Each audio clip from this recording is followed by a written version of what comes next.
अखन अहाँ सब सुनि रहल छी माँ मिथिला म्यूजिक के शानदार प्रस्तुति जोगिया toll Sita Nepal. Umesh Music, Umesh Music, Umesh Music, Umesh Music, Umesh Music. दशमी के मेला जान देखे तू आई है, फोन हम करबो तो देर ने लगई है। मेला में होठ लाली कीन क देबो, संगे संगे राम झूला पर झूलेबो, संगे हम मेला में चाउमीन खिएबो। दशमी के मेला जान देखे तू आई है, फोन हम करबो तो देर ने लगई है। होठ लाली हम तोरा कीन क देबो, संगे संगे राम झूला पर झूलेबो, संगे हम मेला में चाउमीन खिएबो। बुझली कि नहीं गे?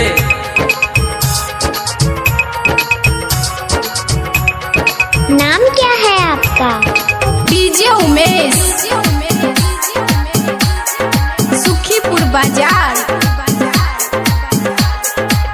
दशमी के मेला लागे छै 10 दिन गे, अपना पसंद के होठा लाली लीहे कीन गे, लाली लीहे कीन गे, लाली लीहे कीन गे।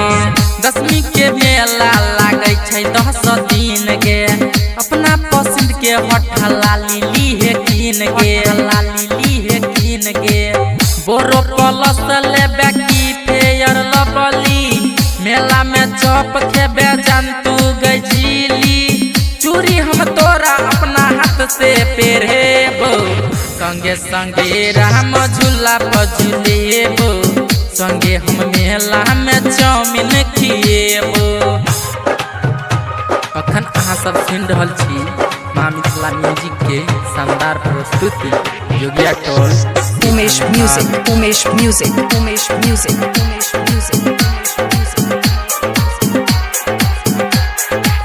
जानतू पहिर के अइहे सूट सलवार गे, संगे संगे घूमब मीना बाजार गे, मीना बाजार गे, मीना बाजार गे।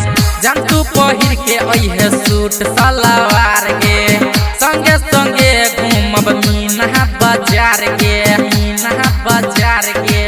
मैया भवानी के करब दर्शन गे, हाथ जोड़ पूजब मैया के चरण गे। पेप्सी हम तोरा अपना हाथ से पी लेबो, संगे संगे राम झूला पर झूलेबो, संगे हम मेला में चाउमीन खिएबो।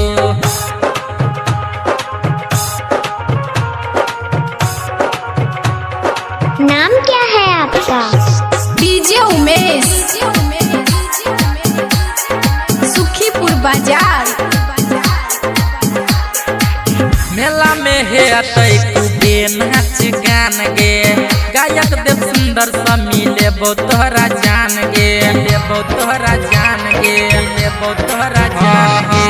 मेला में है खूबे नाच गान गे, गायक देव सुंदर सा मिलेबो तोहरा जान गे, लेबो तोहरा जान गे। जखने हम मैसेज करबो करी है न तू लेट गे, दूरा पर खड़ा भक करी है जान तू वेट गे। ललका यानियस पर बैठा कल जेबो, संगे संगे राम झूला पर झूलेबो, संगे हम मेला में चाउमीन खिएबो। दशमी के मेला जान देखे तू आई है, फोन हम करबो तो देर ने लगई है। होठ लाली हम तोरा कीन क देबो, संगे संगे राम झूला पर झूलेबो, संगे हम मेला में चाउमीन खिएबो। बुझली कि नहीं गे? अखन अहाँ सब सुनि रहल छी माँ मिथिला म्यूजिक के शानदार प्रस्तुति जोगिया टोल सीता नेपाल।